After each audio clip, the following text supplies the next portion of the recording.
Avez-vous déjà eu l'impression que tout s'effondrait autour de vous? Un échec professionnel, un divorce, une faillite, un changement brutal. Et cette question qui tourne en boucle. Comment je vais m'en sortir? La peur vous paralyse, la honte vous ronge, et chaque jour ressemble à une impasse. Mais voici la vérité, ce n'est pas la fin, c'est un nouveau départ. Recommencer à zéro n'est pas un échec, c'est une opportunité. Encore faut-il savoir par où commencer, comment éviter les mêmes erreurs, et surtout, comment reconstruire sa vie avec confiance et méthode. Dans cette vidéo, je vais vous montrer une stratégie claire et puissante pour rebâtir sur des bases solides, sans vous perdre dans le doute et l'incertitude. Parce que repartir de zéro, ce n'est pas effacer le passé, c'est apprendre à en faire votre plus grande force. Restez bien jusqu'à la fin, car chaque étape peut faire la différence entre rester bloqué ou renaître plus fort que jamais. Si aujourd'hui tu ressens ce vide immense, cette peur d'affronter demain, sache une chose. Ces pensées ne sont que des illusions. Tu crois peut-être que tout est fini, que tu as tout gâché, que c'est trop tard. Mais la vérité, c'est que chaque grande réussite a commencé par un échec. Colonel Sanders, le fondateur de KFC, a vu sa recette être rejetée plus de 1000 fois avant de réussir. Et il avait plus de 60 ans quand il a percé. Steve Jobs a été viré de sa propre entreprise avant de revenir plus fort et révolutionner l'industrie. J.K. Rowling était ruiné, rejeté par des dizaines d'éditeurs avant que Harry Potter ne voie le jour. Et la seule raison pour laquelle ces gens ont réussi, c'est parce qu'ils ont compris une chose essentielle. L'échec n'est pas une fin. L'échec est un test, une opportunité. Et si eux ont pu transformer une chute en tremplin, pourquoi pas toi? Ce que tu vis aujourd'hui ne définit pas qui tu es. Ce qui te définit, c'est ce que tu fais maintenant. Et pour repartir de zéro, il y a un processus, une méthode, une suite d'étapes qui permettent de se reconstruire et de ne plus jamais revivre cette souffrance. Première étape, accepter la chute et lâcher prise. Tant que tu restes accroché à ce que tu as perdu, tu ne pourras pas avancer. Regretter le passé ne changera rien. Se demander pourquoi cela t'arrive ne servira à rien. Ce qui compte maintenant, c'est d'accepter la situation et de faire la paix avec elle. Pour t'aider, je veux que tu fasses un exercice puissant.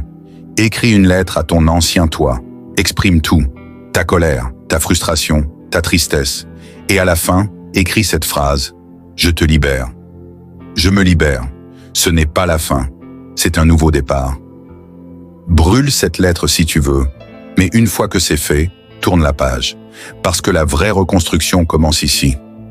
Deuxième étape, changer ton identité mentale. Après un échec, on a tendance à se voir comme une victime.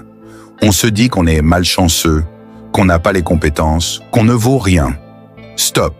Si tu veux te reconstruire, tu dois changer la manière dont tu te vois. Pose-toi cette question. Qui veux-tu devenir à partir d'aujourd'hui? Pas demain, pas dans un an, maintenant. Si tu veux être une personne forte, commence à agir comme une personne forte. Si tu veux être une personne confiante, parle-toi avec bienveillance. Remplace les pensées du type « je suis fini » par « je suis en train de renaître ». Parce que la vérité, c'est que tu ne repars pas de zéro. Tu repars avec une expérience précieuse. Troisième étape, reprendre le contrôle en créant un plan d'action. Beaucoup de gens échouent parce qu'ils ne savent pas où aller. Quand tu n'as pas de direction, tu stagnes. Et quand tu stagnes, tu recules. Donc à partir d'aujourd'hui, tu vas mettre en place un plan en 3 phases. Phase 1. Objectif à court terme, 30 jours. Pendant ces 30 jours, ton seul but est de te stabiliser, trouver un rythme, reprendre confiance en toi. Phase 2. Objectif à moyen terme, 6 mois. Se former, apprendre de nouvelles compétences, s'ouvrir à de nouvelles opportunités. Phase 3. Objectif à long terme, 1 à 2 ans. Construire quelque chose de solide, une carrière, un business, un nouveau projet de vie, et peu importe la taille de ton premier pas. Tant que tu avances. S'entourer des bonnes personnes. Après un échec, on se sent souvent seul, on a honte. Et pire encore, on reste entouré de mauvaises personnes. Ces gens qui nous rappellent constamment notre chute. Ces voix qui nous disent qu'on ne s'en remettra jamais. Il est temps de couper ces liens, s'éloigner de ceux qui nous tirent vers le bas et s'entourer de ceux qui nous élèvent. Trouver des mentors, des groupes de soutien, des amis qui partagent les mêmes ambitions. Parce que tu es la moyenne des 5 personnes avec qui tu passes le plus de temps. Et si tu veux te reconstruire, tu dois être entouré de gens qui croient en toi, même quand toi tu doutes. Enfin, 5e et dernière étape, passer à l'action.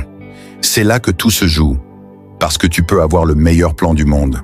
Si tu ne bouges pas, rien ne changera. Le plus dur, ce n'est pas de recommencer. Le plus dur, c'est de faire le premier pas. Et pour t'aider, je veux que tu fasses quelque chose d'important.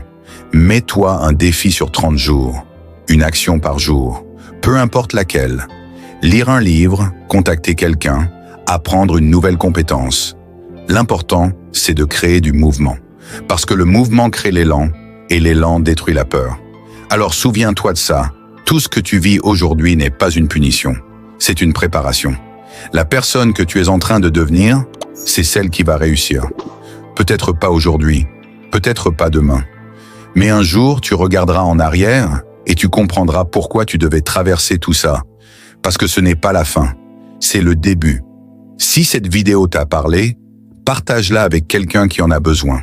Et surtout, dis-moi en commentaire, quelle est la première action que tu vas prendre aujourd'hui? Parce que ce n'est pas en regardant cette vidéo que ta vie va changer, c'est en appliquant ce que tu viens d'apprendre. À toi de jouer.